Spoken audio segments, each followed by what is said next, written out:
it's Monday and we have a lot to do today. I feel like I always say that, but today it's really true. We have a lot to do today. Although it doesn't all have to be done today, it's gonna be a busy week. How about that? A busy week. So I have a bunch of orders that I need to fulfill. I just got over the weekend some of the gemstones for these pieces. All of these pieces though, I have molds for, which is really exciting because that's the point that I was trying to get to with these molds. So first, if you don't know me, my name is Adriana. I've been running my handmade business called Handmade for the last 3.5, almost 4 years now, and I do most of my jewelry in wax first, and then I cast that mold here at home and set the stones, polish, all of those things. So when I talk about molds, I am talking about silicone molds. I recently started making like permanent molds of my pieces so that I don't have to continue making each piece by hand. Some of those take me hours or days to make. So by having molds of my work, I can inject those molds with wax within seconds. As much as I try to avoid mold making, it's inevitable and it's a positive side of growing this business. So everything is still in-house, I'm still doing everything myself, but I do have these molds now, which makes my job a lot less stressful, it makes my work more consistent, and it's fun. I like making molds. So we're gonna cut open the molds that I made for these rings, and then we're gonna wax inject all of them and sprue up a tree so that we can invest the flask and cast tomorrow. Once that investment is done, if I have time before everyone comes home, I will start on my new collection. If you guys are familiar with my jewelry, you know that I like larger rings and earrings, and I love like statement pieces, and I don't typically make like super dainty pieces, but at the request of everyone, this next collection will be dainty pieces only, which I'm actually looking forward to because anytime you have like a prompt or, you know, some sort of challenge, it just makes it more exciting to like push yourself out of your comfort zone and makes you feel a little more creative. So I am excited to make this dainty collection. So if we're able to invest this flask today, then I will start those pieces. I do want to let you guys know though, because I do a lot of close-ups. I don't know if I mentioned it in my previous video, but I think it was last Monday, I cut the shit out of my finger chopping some chicken. So my fingernail, I literally like cut my nail in half. And I won't say any more than that because it's gross, but I've been wearing a band-aid for the last week and I finally took it off just because it's healing up really nicely, but I do still have the crack on my finger and it doesn't look very pretty. So I'm gonna try and avoid showing you guys my finger in close-ups because it doesn't look good. And I might end up putting a band-aid on just because it doesn't look good. So if you see it, that's what happened. So I have the molds right now on the vacuum table where I left them after I vacuumed the bubbles out the last time. So let's go get those and cut into them. I almost forgot, before we start cutting into these molds, let's go turn on the wax injector so that it has time to heat up. It usually takes about 30 to 45 minutes for the wax in the wax injector to get hot enough to even inject the mold. I'm gonna go turn that on real quick and then we'll cut into the mold. Daydreaming, feels like I'm fading away. And I wonder why no one ever stays. How am I supposed to spend my days when all I wanna do is feel? Reach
So I just finished touching up all of the rings and the necklaces and the earrings. All of my rings in my mold are either a size 5, 6, or 7. And so some of these rings that got ordered were 8s and 9s and 7.5. So I had to resize all of them and touch up around where the stone setting goes. And then for the necklaces, for the Blanca necklace, I had to add the bail again because I had injected this mold maybe a month ago and the bail didn't fully form, but I still kept it. So I just reattached the bail and set the sapphire inside. And this is going to be a cast in place necklace. And then these two are a pair of earrings. They just go on a fish hook and they're really beautiful, just silver coin earrings. So I'm going to go ahead and attach these to the sprue base, and I may or may not invest them tonight because it's getting pretty late, but let's see how far we can get.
So it's Tuesday morning and I came downstairs and my plants looked so sad. I sometimes worry that there's not enough like natural light down here for them. I don't know what these are called like above my head. The ones that are hanging from the pots and the one that's in like the planter, the blue and the white one. I think they're like pothos or something. Anyway, I've never really been able to buy plants for my house because my husband was in the military for the last 10 years and we've moved so much that I never wanted to like invest in plants and get attached to them and grow them just to have to sell them or give them away when I move. So this is my first time ever really having plants in my house that I know I get to keep. So I'm really trying to take good care of them, and I don't know a ton about houseplants other than like the little stake that they put in the plant that tells you if it's, you know, a low light or whatever plant. Sometimes I get a little bit worried about them down here. So if anyone has any good indoor plant suggestions, I will definitely take them. Anyway, they looked sad, so we needed to tend to them this morning. So I didn't get to the investing and the spruing of these wax pieces that I was working on yesterday. So I'm gonna do that real quick, sprue up this space, invest, and then while the investment is setting for those 2 hours, I'm gonna be making a video for my Instagram subscribers about annealing, just some basic annealing tips. And after that, we can put the flask in the kiln. So let's get started spruing up this space.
So we have about an hour until the flask is completely set. So in about 30 minutes, I'm gonna turn the kiln on. I'm gonna be staying up kind of late to cast. That way the flask can cool overnight and I can break into it in the morning and get started on finishing up these rings, because this is holding me up from starting my new collection. People have asked me how I come up with my designs, and I always feel bad because I feel like people are looking for like insight on how to come up with designs and hoping that I have a process that maybe they can follow to help them. And my answer is that I don't have a process. I never have. If I'm working with stones, I'll sit with them and I'll just stare at them. And honestly, I just play and come up with something. There have been some rare occasions where I've had a thought on a design or what I wanted a piece to look like, and I tried to draw it on my notes app on my phone or quickly on a piece of paper, but I'm not good at drawing. So even if I had ideas in my head like most people and I drew them all down, I don't know how to get on paper what I'm looking for, if that makes sense. So for me, the only way to actually see what I'm thinking is the act of making. So it all starts with me just sitting down and playing around. I have a lab emerald that I think I'm wanting to turn into a necklace, so I'm probably gonna start there and then work my way into the other pieces. So let's start playing with some wax.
Alright, so it's 5 o'clock. Right now the timer says that I'll be ready to cast at 11:30. So around 11, I'll start up the furnace to melt the silver. So we'll be up late tonight. So I'll see you in a little bit at 11:30 and we will cast and then go to bed. And then tomorrow, we will break open the flask and take a look at all the pieces.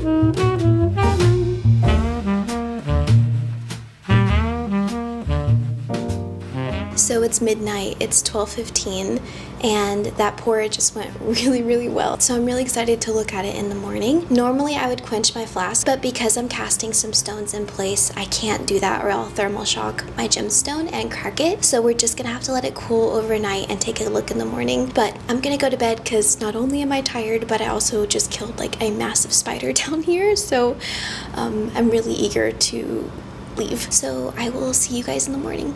Good night.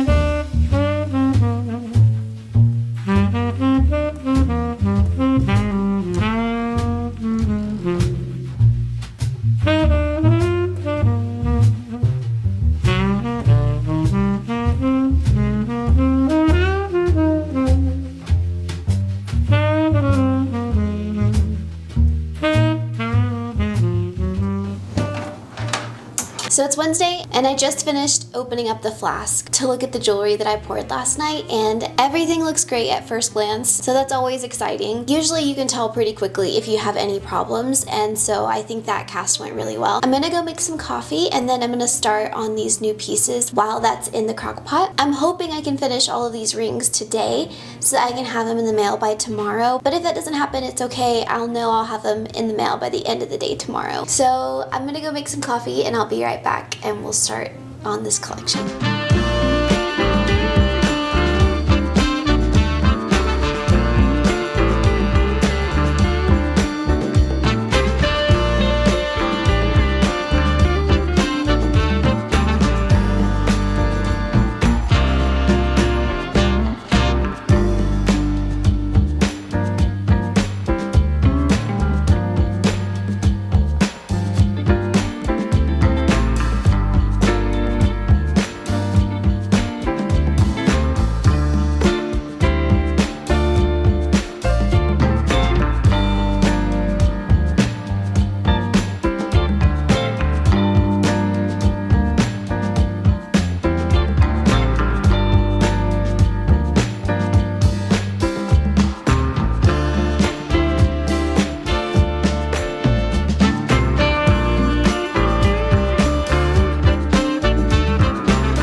So all of these pieces have been polished up to the green radial disc, and normally I go in with compound next, and I will, but first I'm gonna put these through the tumbler. I like to use my polisher, especially on pieces like this, like the Messina ring and these earrings where they don't have gemstones, and it's a large surface area of metal, because work hardening it will help it not get scratched easily. I'm gonna go put those in the tumbler, and then we're gonna start setting the gemstones.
o'clock right now, and I finally got these orders all packaged up. Post office isn't even 2 minutes from my house, which is really nice. I'm gonna go drop these off, and then I'm gonna come back and start editing a video for tomorrow. If you did enjoy the video, don't subscribe. If you did like it, please do, because it really does help my channel grow, and I'll see you in the next video. Bye guys.